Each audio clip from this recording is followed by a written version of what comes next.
Alright, Philosopher Roundtable, round 2. The subject is doom. Okay, heading into round 2. Summarizing. Ooh, we're in trouble.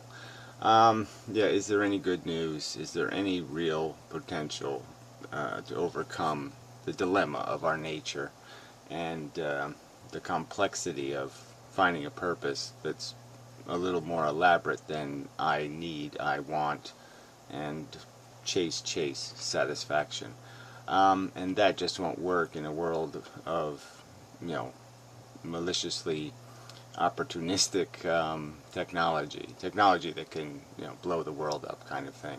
And that's the scale. That's the way it will inevitably come out, that for us to do anything truly interesting in the universe, we're going to have technology that can do things that are incredibly not interesting.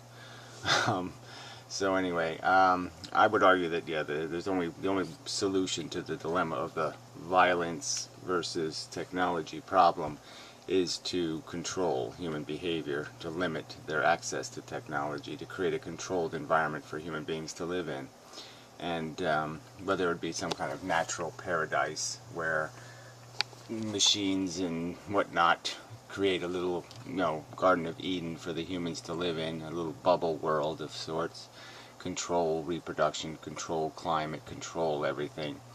Or you do it in some kind of virtual way where you just plug the brains into an iPod and entertain it. But either way, it's not going to be what you'd call very purposeful. It's just feeding the animal. It's just rubbing bellies and whatnot, and it's rather a trivial accomplishment. Making yourself into a zoo animal is not much of an accomplishment. Nothing to cheer about. So I guess that would add, so that's really the subject, is what's the consequence here. I mean, the fact that people are going to die, I guess you have to say people who procreate are already sentencing their kid to some kind of horrible death anyway. If you're lucky, you get run over on the street and people ignore you. That's probably, that's a good way to die compared to how most people die. And so the horror of the tidal wave, or the horror of the asteroid that blows up half the world and there's burning flesh all over and blah blah blah, and you live in the aftermath and survive like a cockroach. I mean, that horror compared to the horror we live with every day is, who cares? So what? So it's Jesus on the cross compared to a 6-year-old kid with cancer. Yeah, really. So the fact that human beings just don't seem capable of having a rational conversation about value and horror and what in fact is the function of us is just true. So I guess the other part of the argument, I guess, is just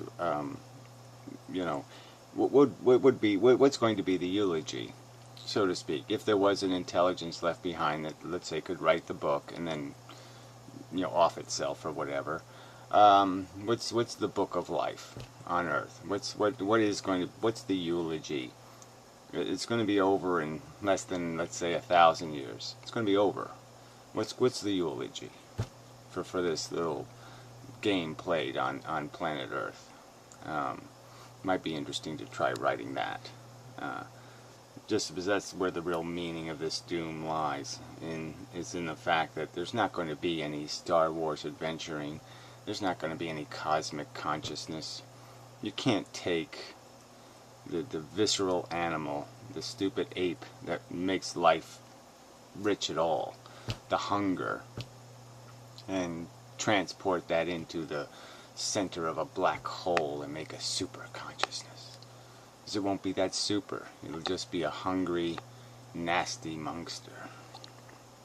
So, anyway. So round 2, let's see how it goes. And I guess we'll go with Longcat first, and then Mike. And that's what we're left with. Anybody else who wants to contribute, post a video with the Philosopher Roundtable in the title, and be obedient to some sort of time restraint. Thank you very much. And remember who you're talking to. And try to make an argument that's going to persuade the people at the table. Yeah. Anyway, till next time.